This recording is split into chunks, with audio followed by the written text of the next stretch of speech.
dance. I usually see ladies doing this dance. It's good to see the fellas representing as well. Now, last night at the award ceremony, kids as young as 2 years old were doing that, putting me to shame. So Paul and I need to start practicing. I've got a built-in shibelani, so I can do it even without the accessories.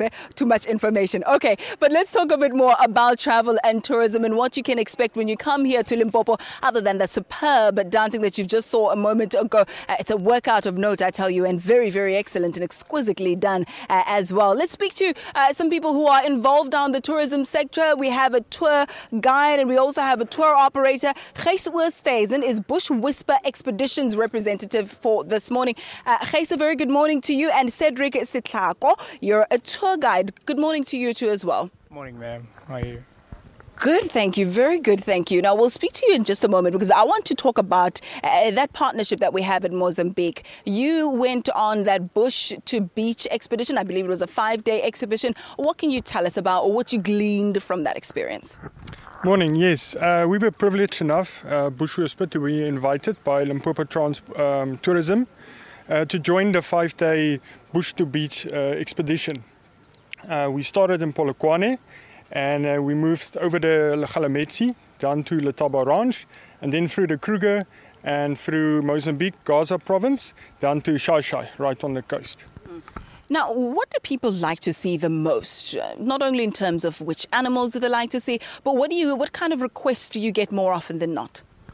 I think a lot of people like to see diversity, you know. This is an opportunity with the bush to beach expedition to see the Big Five, to get a cultural background in the Limpopo Province, and then also move down to new areas where there's new development in the communities, with Ivory Trail camps, with Mozambican camp, and then also down to the coast. You get the beach life down there, completely different culture, different country, and people like to see, you know, the differentiality.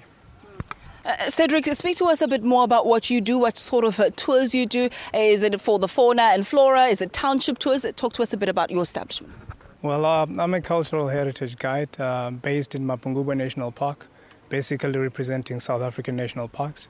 And what I do is my tours are more of a historical kind of tours. I take people on a site that dates back about 1,000 years. It's basically a kingdom.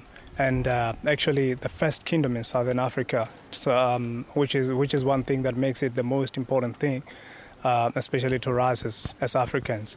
So it's basically a site that has intrinsic value in a sense that universally, basically, in a sense that the people that occupied the site were even connected to the people as far as the east, the Far East, which is the Chinese, Indians, and so on, trading the gold and with the glass beads and things like that.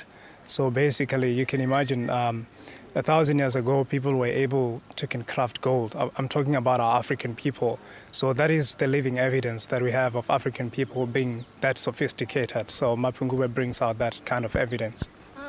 I was going to ask you what sort of information do you think is really known? Now, that's one piece of information that you've just brought to the fore. But I know Morning Live viewers are always eager to learn more and to understand more about wherever it is that we are broadcasting from. What else can you tell us that could perhaps give us some information that we did not know? Well, beside, there are so many archaeological sites within the park, which is within the Mapungubwe Park. And we also do game drives as well beside that, because we have the Big Four within Mapungubwe National Park.